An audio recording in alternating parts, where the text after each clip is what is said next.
To those of you who've not joined us before, welcome. And those who were with us last week, welcome back. We hope you're all keeping very well and that these online sessions with great women are helping keep your spirits up.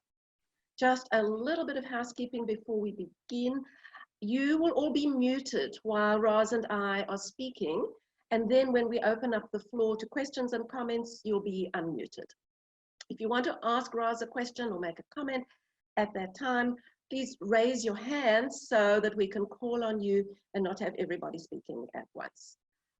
There's also another option for asking questions. If you prefer, you can click on the chat icon at the bottom of the Zoom window and type your question, and then either Lauren or I will read that to Ros.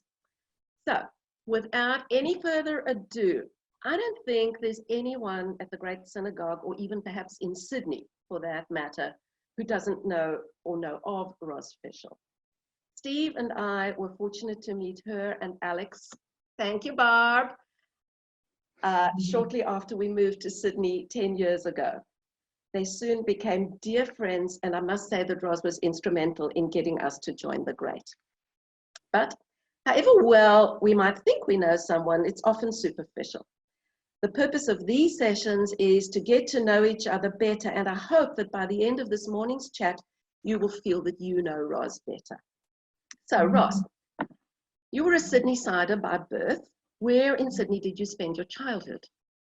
Well, I was born and bred in Rose Bay in a rambling bungalow with a yard full of animals of all descriptions.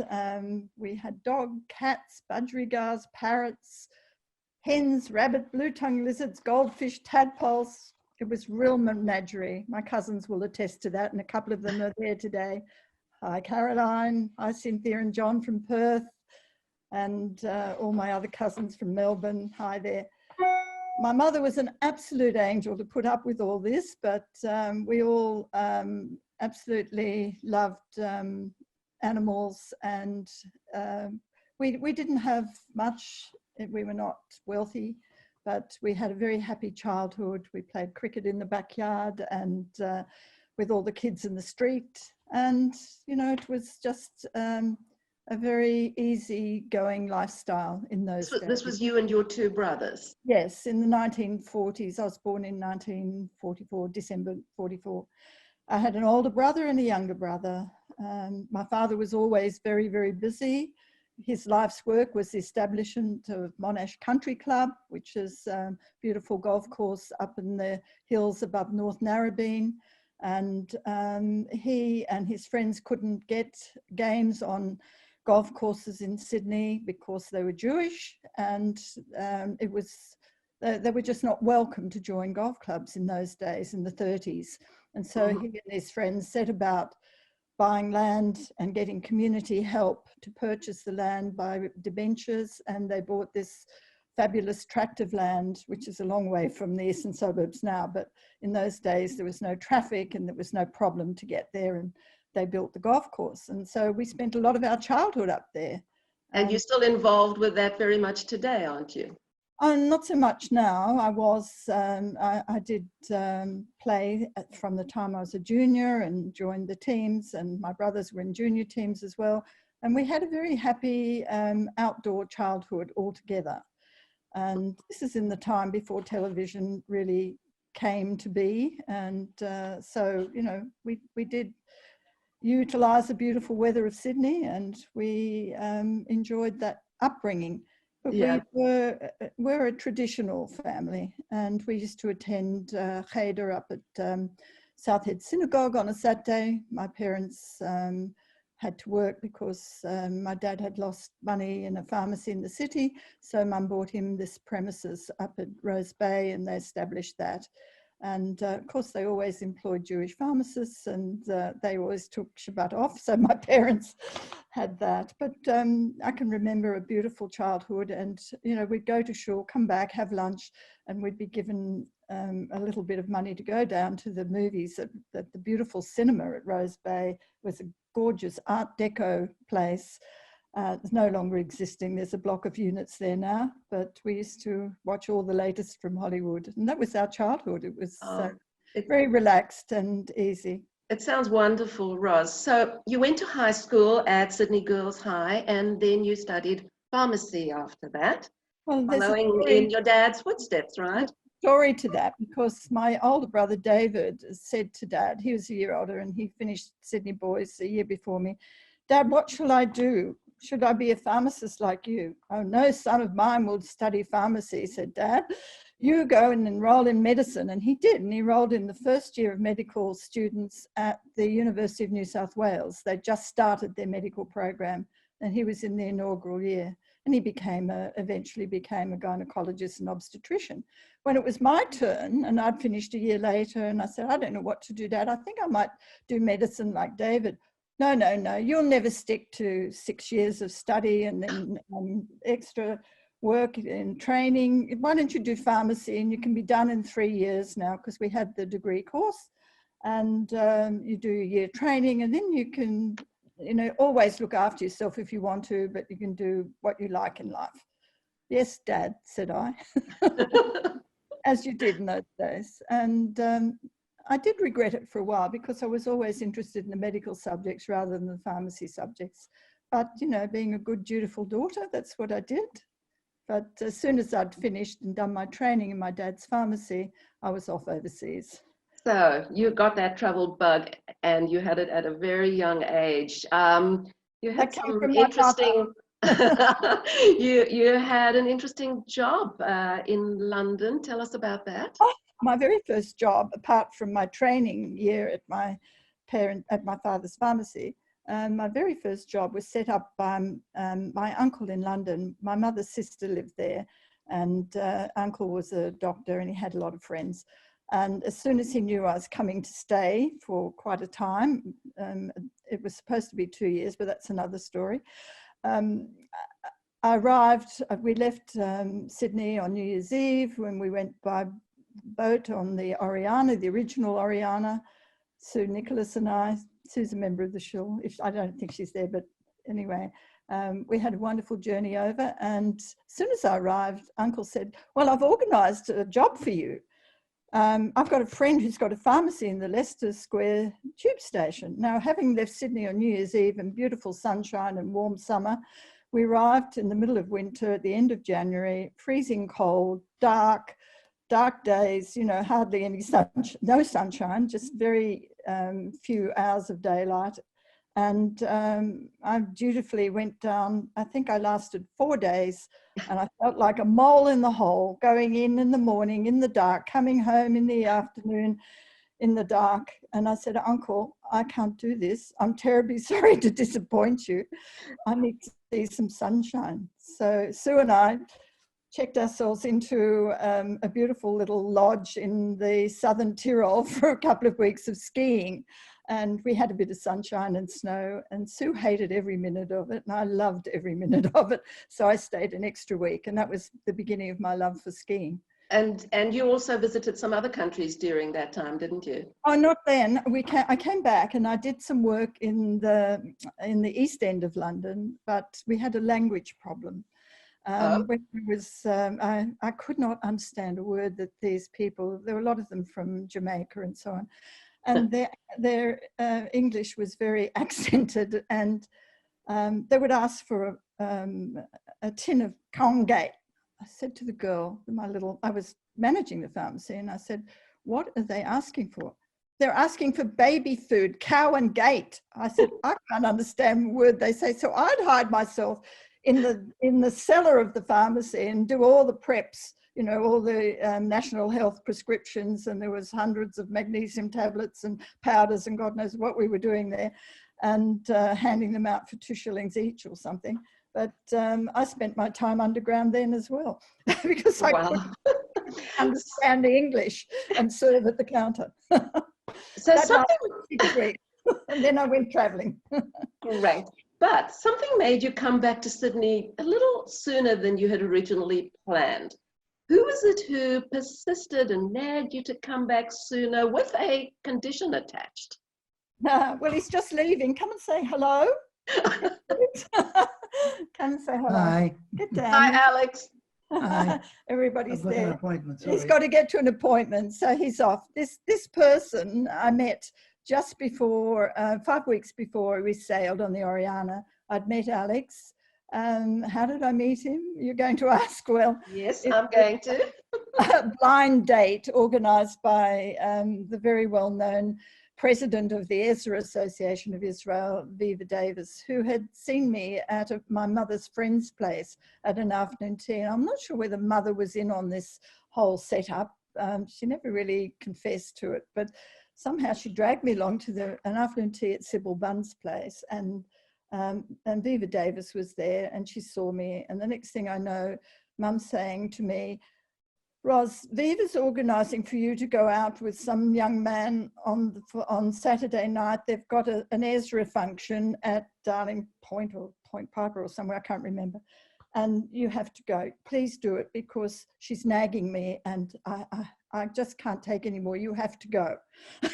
So anyway, I got a phone call during the week and this very beautifully accented chap said, well, I believe I'm taking you to the Ezra dinner dance. I'm Alex, and you are. I said, I'm Ros, and then I didn't say another word because I was trying to work out where he came from with his accent, and it was so intriguing. He thought I was an absolute dodo and didn't know how to speak. So when he turned up on Saturday night, my mother and brothers were at the Monash Country Club, as they were. My mother was home with me. My father and brothers were at the club. And when Alex turned up in dinner suit, because it was a formal occasion, my mother just went right past me, dragged him in, sat him down, plied him with whiskey, which he'd never had in his life before, and chatted for about an hour until I said, Mother, I think we have to go to this function. We'll be late. So on the way down the path, the steps at our Rose Bay bungalow, I turned to him, I was all of not quite 21. I turned to him and I said, look, I just want you to know this wasn't my idea. And he said, well, it wasn't mine either. Oh, well, I said, we might as well enjoy it. And we did. And I had a girlfriend come to the pharmacy. I was working on Sunday morning at Dad's pharmacy, and my very long-standing girlfriend from Kambala, where I went to school earlier, Carolyn came in and said, well, how was the blind date? And I said, I think that's the man I'm going to marry. Just like that. It popped out without me even thinking. Could you believe it? But nothing was promised before I went to England, and I had 8 lovely months there and travelled around Europe with a camping trip and things like that. So that's how we met. But he was He nagged you to come back. Well, we wrote all the time. In those days, you know, you had to plan a phone call and sit and wait, and then everybody, you know, are you connected? Yes or no. It was difficult and it was expensive. So we wrote lots of letters backwards and forward. Oh, he's just popped back. He's forgotten his keys. Now he's Can't going. stay away, Ros. So you and your beloved Alex were married 53 years ago at the Great, but your family connection with the shul goes back much longer than that. Who else in your family were married at the Great? Well, actually, my parents were married there in 1940, and Dad's parents met in Australia and married at early in the century. I think it was around 1902, and maybe Caroline, my cousin, can confirm that. But they were married at the Great, and most of the family belonged there for many years on both sides, my mother's side and my father's. My mother's mother came when she was about 2 years old to Australia. They came from Glasgow, and she was the youngest of 5 daughters, but there was a younger brother as well and an older brother.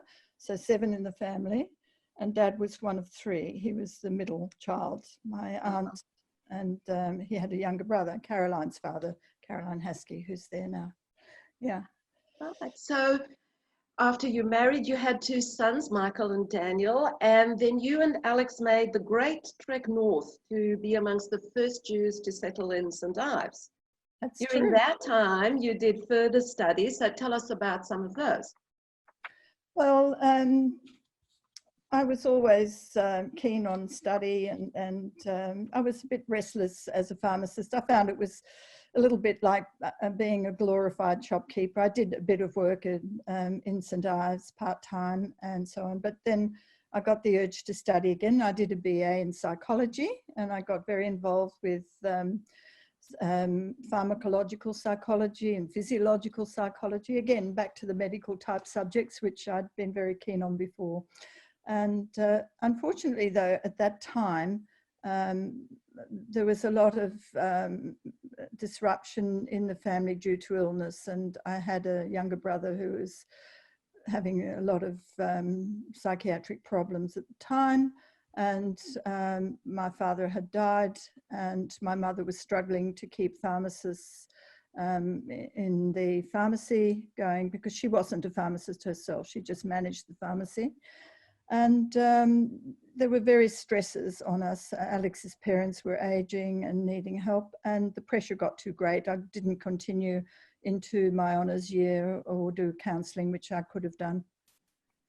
And so I got into some voluntary work, and of course Mrs. Davis called upon me, as she was right to do, because she had put Alex and me together, and so as a Shadchan she felt it was her right to ask me to help with Ezra, and so I did quite a bit for Ezra. Including a concert that you'd planned at the Grey. Oh, yes. Well, I did it always. We always belonged to the Great, even though we lived in St Ives. I did go there for Yontifs and so on, and I wasn't a regular every Shabbat in those days, but we always loved the shul and the atmosphere of it, and having the connection between Ezra and the Great, and Mrs. Davis was a member as well of the Great. We thought it would be lovely to put a concert on for charity. And I'd heard that this wonderful, handsome young tenor from America was arriving. His name was Neil Rosenshine, and he was singing in the Australian Opera in Sydney. And we thought, well, we'll grab him for, he'll do a charity bit for us, I'm sure he will. And I wrote him a lovely letter. It was all set up. We did all the publicity. We got hundreds of tickets sold, everything. And 2 nights before the concert, I found out that he'd come down with a terrible virus of some sort. He'd had to cancel his performance at the opera, which they hadn't announced. And he couldn't sing in our concert. And I was a little bit disturbed, you might say. I was in panic mode, you might say. And anyway, it all turned out well in the end, because a very lovely person called Albert Lander, a pianist, filled the spot with a friend of his from Newington College, and they played a magnificent Beethoven sonata, which brought the house down. But we had Catherine Selby and we had other artists, and it was a great success. But I think I nearly had a heart attack before it happened. And I had to come out in front of hundreds of people on the night, because I kept it quiet, to say, I'm afraid that our star attraction is not able to perform tonight. But that set me up for some other sorts of dramas that happened at the shul later on in my career. We'll get to those. So besides your professional work, your volunteer work, and raising your family, you and Alex have some wonderful hobbies. I know how much you love opera, music, the theatre, golf, and you also love to travel, somewhat curtailed now. What are some of your favorite places to visit? We've been very fortunate. Alex did a lot of business travel, and I used to meet up with him, and we'd spend a couple of weeks here and there in Europe and everywhere. And then I had a friend from the golf club who did the most adventurous things, and we went to an Alaskan cruise. We went on a cruise up the Inside Passage, and when we got back, she handed me a brochure and said, now you've done Alaska, you have to go to Antarctica. And I said, oh, right. And there was this brochure sitting there that said the first journey to the far side by a Russian icebreaker, taking in the Australian bases of Mawson and Davis and the wonderful scenery of the far side of Antarctica. Never before has a Russian icebreaker tourist been to that part of Antarctica. to see the emperor penguins. It was called In Search of the Emperor Penguins. And we said, we have to go. And well, we did. And it was the most magnificent, wonderful trip. I'm actually writing it as a background to a book I'm writing at the moment. So it was the most special. We did 2 more trips to Antarctica, one to the peninsula and the Falklands and South Georgia, and another one later on with some friends from Sydney. We went to the Ross Sea area, where the bases of Scott Base and McMurdo, and some very historic places there as well. So we've had 3 trips to Antarctica. We've had a couple to the Arctic as well, which are wonderful. Africa, Outback Australia, and the national parks of America with Avril and Joe Simon. We've had some lovely trips. We're very fortunate. Our grandson actually was the recipient of some of Alex's beautiful photographs of the emperor penguins. He loves those. Yeah. Well, that's right. He was the stills photographer and I did the video. So we have a good combination there. Yeah. And now, Ros, we're going to get to the meat of the matter.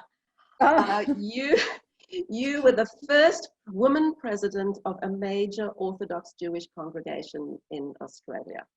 For everyone listening this morning, I'll share with you something that I shared with Ros yesterday. While I was preparing for this interview, I didn't want to get my facts wrong. So I decided to Google first woman president of an Orthodox congregation. There is in fact almost nothing on the internet about this. So I think that she might well be the first woman president in the world of an Orthodox congregation. But I did find a document that was published in 2011 by a rabbi of a congregation in the Washington, D.C. area of the USA, giving his rabbinical opinion, which had been requested by his board regarding appointing a woman president. He quoted many sources from the Bible to rabbinic literature to later authorities, tracing the law and its rationale. And the bottom line was, yes, it is halachically acceptable. This was 2011. The Great Synagogue had appointed Ros as our president in 2005. Her presidency was over by the time this rabbi decided that it was halachically acceptable. The interesting thing was that his name was signed at the bottom of this document, so I decided to Google him. And I must tell all of you, this very same rabbi is currently in jail for the most horrific crimes committed against women. Specifically, he installed a hidden camera in a clock in the mikveh at the shul. I'm not going to go any further. But Ros, how did your all I can say is thank God we didn't use him as our halachic authority. Yes, correct. Oh dear. Ros, how did your presidency come about? How did my presidency come about? How did I get on the board? I think we'll go back a little further. Go back, absolutely. My mother passed away in 1991 after quite a long deterioration with Alzheimer's. It was very sad. And I was a bit bereft on Saturdays because I'd had somebody helping us look after her. She was in the Monty by this time, several days a week, but nobody on 3 days a week, and one of them was Saturday mornings. So I used to go. And then when she passed away, I felt like going to the place that she really loved being, and that was the shul. And I found great comfort going to the shul when my mother passed away. And I started to go regularly. And well, David Newman was the president at that time. I'd known David when we were teenagers, I suppose, you know, Yontas. We'd all go walking in the park for an hour or so. And anyway, he said, he asked me, would I like to join the board after about a year or so. So I said, okay, that's fine. And then, well, I joined the board and did a lot of work. There was a lot of work to be done.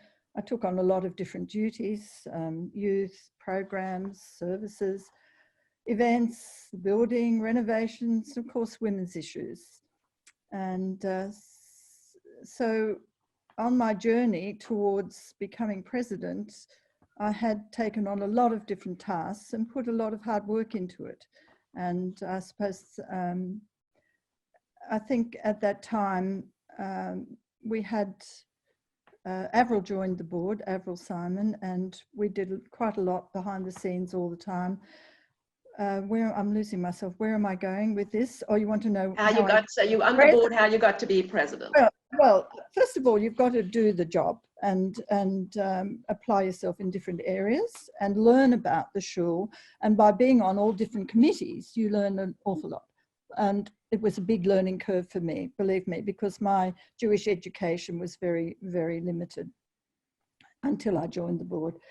And then, well, with all the different tasks and with the help of the staff and the Rabbanim and so on, and the board, of course, you learn the job and it becomes a challenge. But first, before becoming a president, before any woman at that time could get on to the executive, we had joined the executive, Avril and I, but we had been invited onto the executive rather, almost from the beginning, but we didn't hold positions. And so in order for a woman to become even a vice president or a treasurer, let alone a president, we had to have the rules changed because the Great Synagogue rules did not allow for a woman in that role. And so we had a meeting and there were a few men dissenting, but basically I was elected vice president at that time, junior vice president. And then eventually, a few years later, I came to be elected president.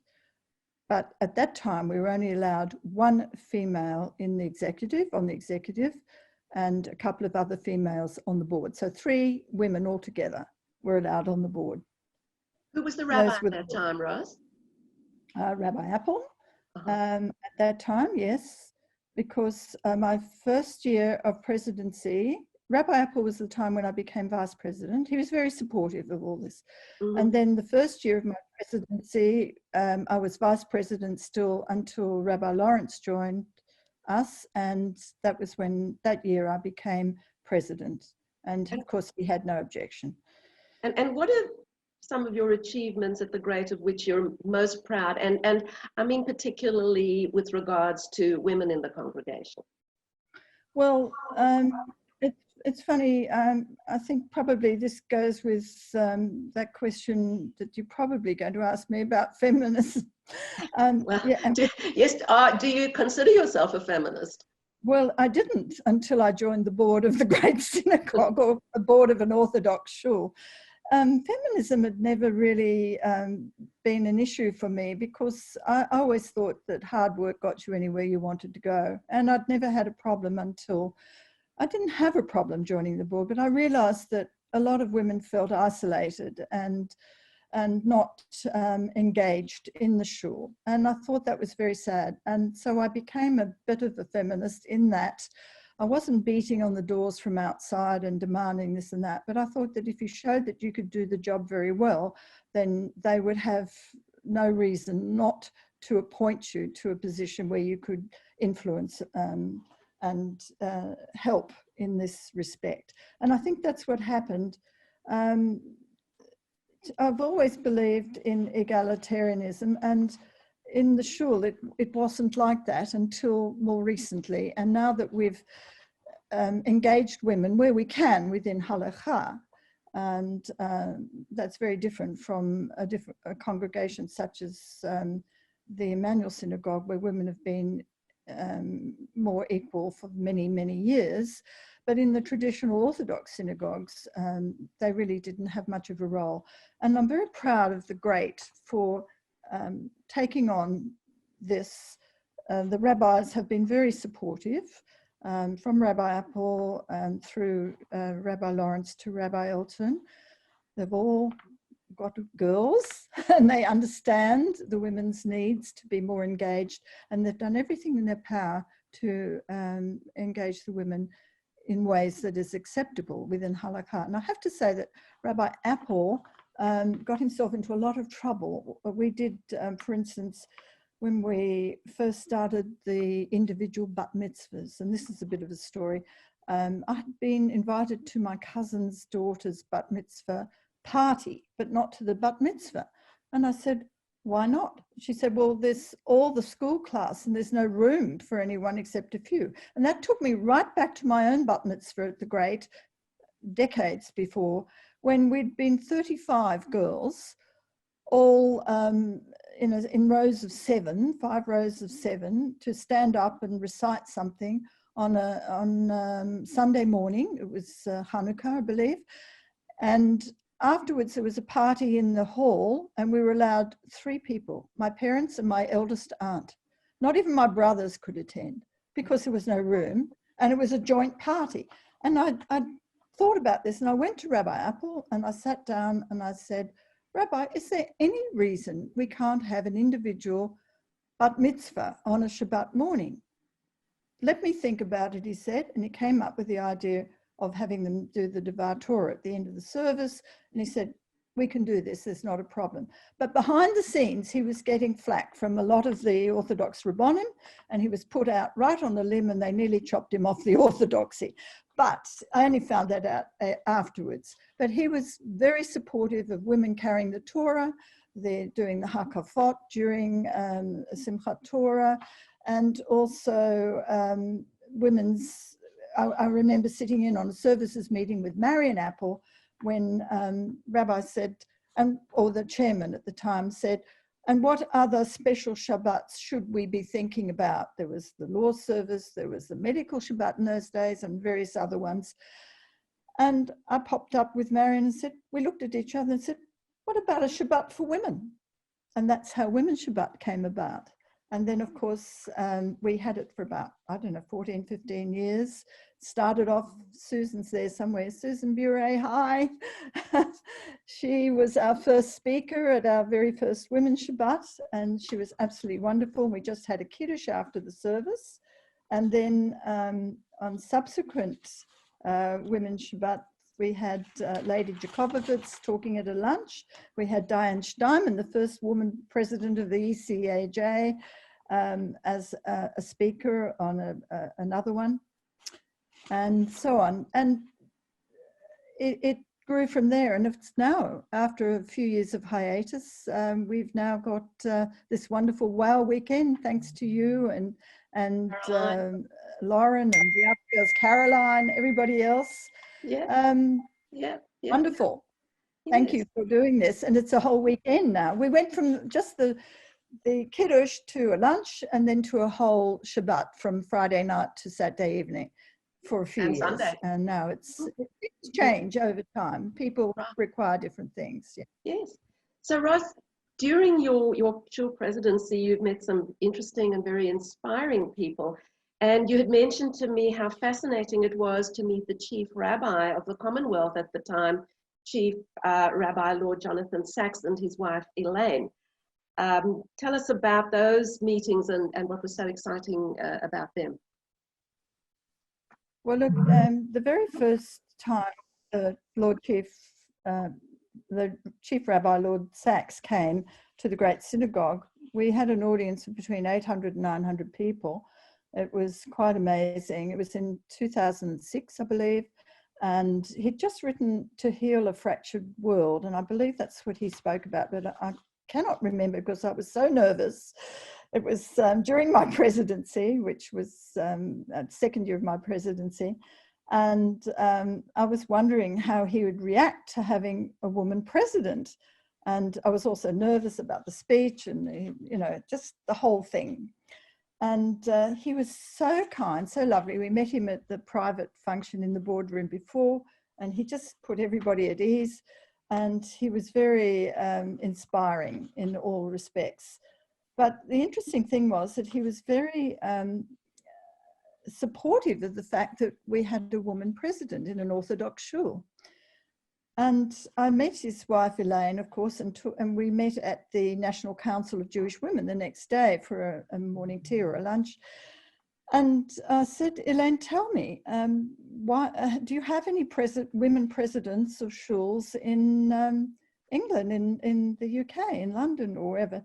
Oh, no, she said, no. They might leave the chair vacant and appoint a woman as a vice chair, but they certainly wouldn't appoint them as a chair. And I was astounded. I mean, what a crazy thing. Anyway, that was one visit. And then the second visit was very exceptional too. It was televised.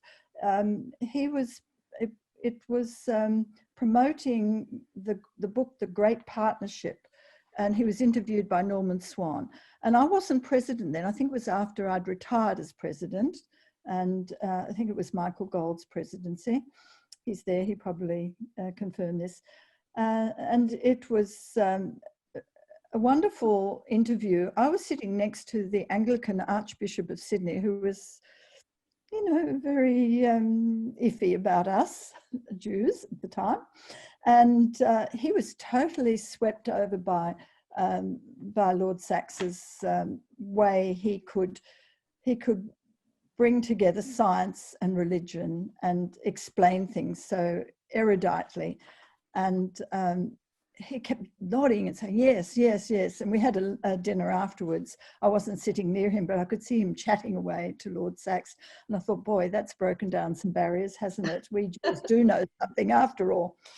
And then another third meeting I had with him was at a private meeting of communal heads. At that time, I'd become president of the Council of Orthodox Synagogues of New South Wales.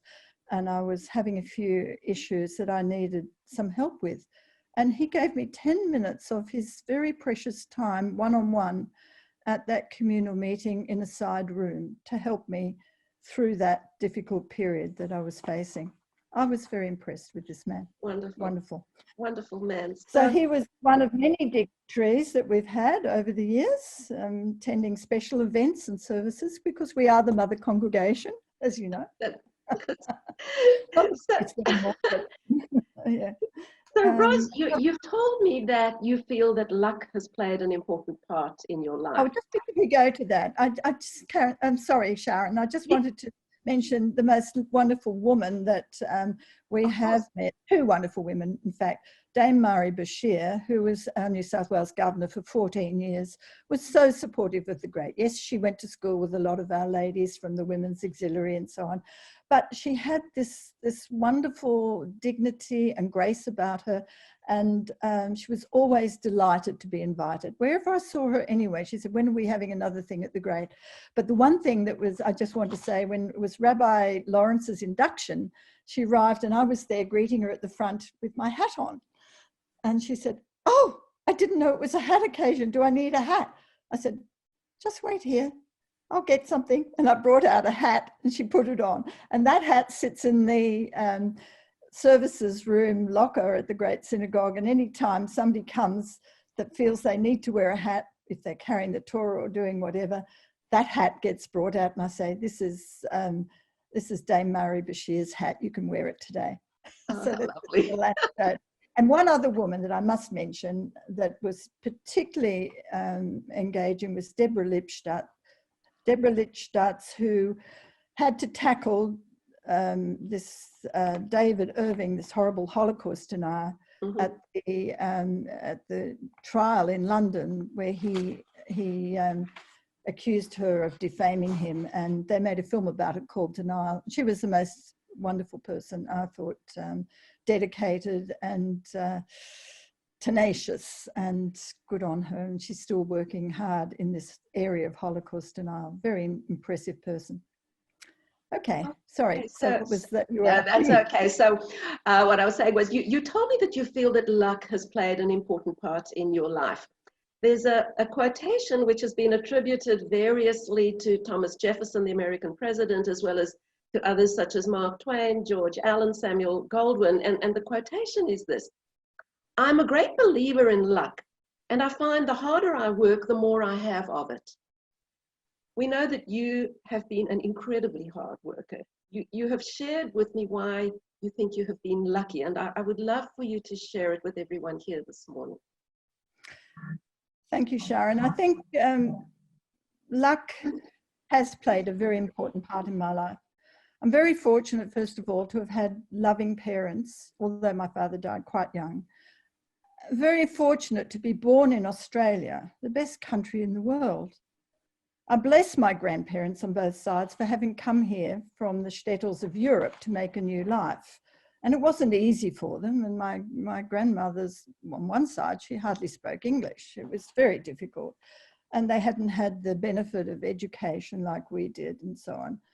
So that's one aspect of luck. Also with, you know, my family and extended family, many of my cousins there today and others. I've been very lucky in that respect. I've also had luck with people that I worked with in the administration of the shul and the board and on various committees, in particular the women friends such as Avril and Caroline and Leanne Graff as well, that were on the board with me, and I had tremendous luck having them there with me. I've also received a lot of encouragement from congregants along the journey, and even though we had a lot of difficult challenges and some very difficult times and disappointments, I've had the support of the colleagues, so that also was luck. But I've also been very lucky with my own family, my two sons and the most beautiful daughters-in-law who are lovely, talented women. My gorgeous 6 grandchildren, 3 in Sydney, 3 in Melbourne. I mean, all this luck is extraordinary. And I'm very lucky that all of the children are being brought up in Jewish households. They go to Jewish day schools, and it's an important part of our life. And the shul has always been a very important part of my life. And our Judaism is there as a background to everything that we do, and it gives us values. So I'm very lucky in that respect.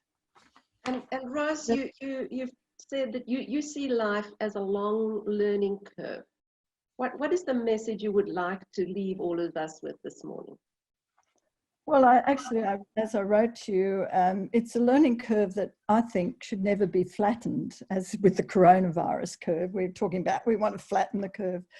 Don't flatten your learning curve. I always think that we should be learning more, whether it's Jewish studies or philosophy, music, art, appreciation, literature, birding, or whatever takes your fancy, because all of this adds up to enrichment in your life, and that radiates out to others around you.